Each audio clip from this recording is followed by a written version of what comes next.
ये कहानी करीमगंज की है, जहाँ शाकिर और जाकिर नाम के दो जुड़वा भाई रहते थे। अभी कुछ दिन पहले ही उनकी माँ की मौत हो गई थी। मरने से पहले माँ ने अपने दोनों बेटों को एक जादुई शॉल देते हुए बताया कि इस शॉल को ओढ़कर तुम अपनी जरूरत का जितना पैसा मांगोगे तुम्हें मिल जाएगा। दोनों भाइयों में झगड़ा ना हो, इसीलिए शॉल के 2 टुकड़े करके आपस में बांट लेना और अपनी इच्छाएं पूरी करते रहना। माँ की मौत के बाद दोनों ऐसा ही करते हैं। माँ का जादुई शॉल गांव में चर्चा का विषय बन जाता है। चौपाल में बैठे सभी लोग इस जादुई शॉल के चमत्कार की बात करते हैं। माँ के आशीर्वाद से दोनों भाइयों की तो किस्मत खुल गई है। ये आशीर्वाद नहीं, जादुई शॉल का कमाल है। इस शॉल से दोनों के दिन फिर गए। छोटा भाई जाकिर ने तो अपना हुलिया ही बदल लिया, झोपड़ी महल बन गई। उसकी पत्नी महंगे कपड़े और महंगे गहनों से सज गई है। लेकिन शाकिर ने ऐसा कुछ नहीं किया। वो पहले की तरह अभी भी सादगी से जीवन जी रहा है। शाकिर ने अपने लिए कुछ नहीं किया, लेकिन गांव वालों के लिए बहुत कुछ किया। जादुई शॉल के पैसे वो लोगों की मदद में खर्च कर रहा है। लेकिन जाकिर तो स्वार्थी हो गया। वो सिर्फ अपने ऐशो आराम के बारे में सोचता है। बेगम, आज हम एक नई कार खरीदने चलेंगे। शुक्रिया जाकिर, आपने हमारे सभी शौक पूरे कर दिए। शुक्रिया मुझे नहीं, अम्मी को कहो, जिनके जादुई शॉल से हमें लाखों रुपए रोज मिल रहे हैं और हम जिंदगी के मजे ले रहे हैं। लेकिन शाकिर भाई को क्या हुआ? उन्होंने इस जादुई शॉल का कोई फायदा नहीं उठाया। तुम उनकी चर्चा मत करो। जादुई शॉल का आधा टुकड़ा उनके पास भी है। वो भी लाखों रुपए निकाल रहे हैं, लेकिन गांव वालों की मदद करके बर्बाद कर रहे हैं। उनके इस पागलपन से तुम्हारी अम्मी भी दुखी होंगी। काश वो आधे शॉल का टुकड़ा भी मुझे मिल जाता, तो मैं उससे इतने पैसे कमा लेता कि नगर का सेठ बन जाता। चलिए, हमें कार खरीदना है और गांव वालों को नई कार दिखाकर जलाना भी है। जाकिर शोरूम से नई कार खरीदकर पत्नी के साथ शहर से दूर घूमने निकल जाता है। शाकिर अपनी आदत के अनुसार गांव के गरीबों की मदद करके सबका आशीर्वाद लेता है। जाकिर 1 हफ्ते बाद मौज मस्ती करके अपने घर वापस आता है तो घर की हालत देखकर हैरान हो जाता है, क्योंकि घर का सामान अस्त व्यस्त पड़ा है। घर के गहने और लाखों रुपए गायब हैं। जाकिर को समझने में देर नहीं लगती कि उसके घर में चोरी हुई है। सब कुछ लुट जाने पर पत्नी दुख और विलाप करती है। जाकिर पुलिस स्टेशन जाकर चोरी की रिपोर्ट लिखाता है। चोरी की खबर गांव से फैलकर शाकिर तक आती है। पुलिस चोर को पकड़ने में असफल रहती है। जाकिर विलाप करती हुई अपनी पत्नी को समझाता है कि उसके पास जादुई शॉल है, इसीलिए वो फिर से सब कुछ खरीद लेगा। पत्नी उसे तुरंत जादुई शॉल से पैसे मंगवाने के लिए कहती है। जाकिर अंदर कमरे में जाकर अपनी माँ के जादुई शॉल से पैसे मांगता है। मेरी अम्मी की जादुई शॉल आज मुझे बहुत ज्यादा रुपयों की जरूरत है। चोरों ने मेरा सब कुछ लूट लिया, इसलिए मुझे अपने घर का सामान फिर से खरीदना है। इसलिए तुम मेरी ये इच्छा पूरी कर दो। नहीं जाकिर बेटे, अब तुम्हें मेरे जादुई शॉल से कुछ नहीं मिलेगा। कुछ नहीं मिलेगा? लेकिन ऐसा क्यों? मेरे जादुई शॉल की एक शर्त है। जो इससे फायदा लेकर दूसरों का भला करेगा, दुख दर्द बांटेगा, उसके हिस्से का धन बढ़ता जाएगा, और जो स्वार्थी बनकर केवल अपने ऊपर खर्च करेगा, उसका धन घटता जाएगा। तुमने स्वार्थी बनकर ऐसा ही किया है, इसीलिए अब तुम्हें इस जादुई शॉल से कुछ नहीं मिलेगा। नहीं नहीं, हट! जाकिर जादुई शॉल की बातें सुनकर दुखी और निराश होता है और अपने भाई शाकिर के पास मदद मांगने जाता है। जाकिर, तुम्हारे दुख से हम भी दुखी हैं। भाई, हमारे पास जो जादुई शॉल का टुकड़ा है, उसने रुपए देने से मना कर दिया है। उसका जादू खत्म हो गया है। अब आप ही हमारी मदद कर सकते हैं। बताओ, तुम्हारे लिए हम क्या करें? अम्मी के जादुई शॉल से हमें कुछ रुपए दिला दीजिए। उन रुपयों से हम अपने घर का सामान खरीद लेंगे। ठीक है। मेरी अम्मी की जादुई शॉल, मेरे छोटे भाई बहुत परेशान हैं। उनकी मदद के लिए कुछ रुपयों की जरूरत है। शाकिर बेटे, तुम इसकी मदद करके खुद को मुसीबत में मत डालो। जाकिर ने मेरे जादुई शॉल का गलत उपयोग किया है। सिर्फ अपने स्वार्थ और अपने ऐशो आराम के बारे में सोचा है और समय से पहले जरूरत से ज्यादा जादुई शॉल से रुपए ले चुका है। इसीलिए अब इसे मेरे जादुई शॉल से कोई मदद नहीं मिलेगी। अगर तुम इसकी मदद करोगे तो इस जादुई शॉल का जादू तुम्हारे लिए भी खत्म हो जाएगा। माफ करना, मैं भाई होने के नाते तुम्हारी कोई सहायता नहीं कर सकता। गांव में जाकिर को किसी से सहायता नहीं मिलती। आखिर में मजबूर होकर उसे मांगने वालों यानी भिखारियों की कतार में बैठना पड़ता है, जहां उसका भाई शाकिर सबको दान दक्षिणा देता है। ये मेरे पापों का प्रायश्चित है। मुझे शिक्षा मिल गई है कि आदमी को कभी स्वार्थी नहीं होना चाहिए। भाई, इस शिक्षा को जीवन भर याद रखना। राधा और अमित एक गरीब दंपत्ति थे। वो छोटा मोटा काम करके अपने घर का गुजारा करते थे। अमित गलियों में सब्जी बेचा करता था। कभी तो सब्जी बिकती और कभी नहीं बिकती थी। वो इतने गरीब थे कि उनके पास बिछाने के लिए बिस्तर भी नहीं था। दोनों जमीन पर ही सोया करते थे। ना जाने गरीबी कब जाएगी राधा। मैंने तुमसे शादी करके तुम्हें भी दुख दिए हैं। मैं तुम्हें कोई भी सुख नहीं दे सकता। ऐसा कुछ नहीं है, तुम्हारा साथ है तो सब कुछ है मेरे पास। अगर तुम साथ हो तो मैं हमेशा खुश हूँ। मुझे कुछ नहीं चाहिए।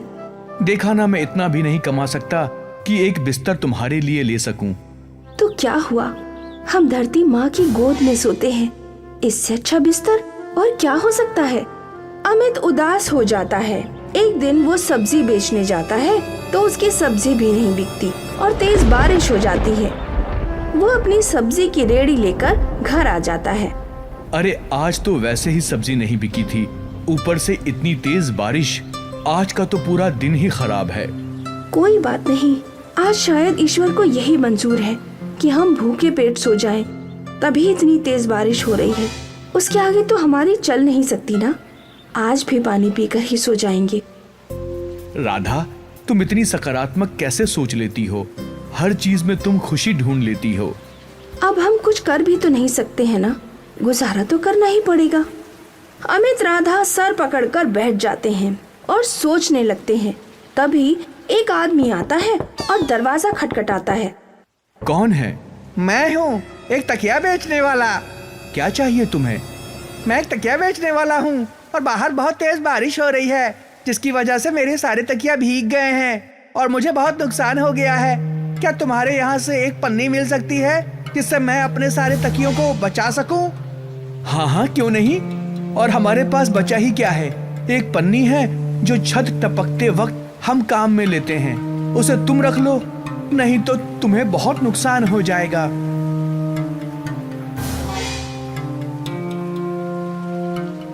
आपका शुक्रिया अदा करता हूँ, बहुत बहुत शुक्रिया भाई। आज तुम्हारी वजह से मेरा सामान बच गया। अगर तुम मुझे ये पन्नी नहीं देते तो मुझे बहुत नुकसान होता। पर अब तुम इस टपकती छत से बचाव कैसे करोगे? जैसे बाकी का गुजारा कर रहे हैं वैसे बिना पन्नी भी गुजारा कर लेंगे। पर हमें खुशी है कि हम तुम्हारे किसी काम आ सके। आप कितने दयालु हैं जो आपने मेरी इतनी मदद की। अभी तो मेरे पास कुछ भी नहीं है देने के लिए, पर हाँ, मेरे पास एक तकिया है। उनमें से एक तकिया मैं आपको देना चाहता हूँ। हम इस तकिया का क्या करेंगे? हमारे पास तो बिस्तर तक नहीं है। मैं वैसे तो आपकी मदद नहीं कर सकता, पर जो मेरे पास है वो मैं आपको देना चाहता हूँ। उम्मीद करता हूँ आपको अच्छा लगेगा।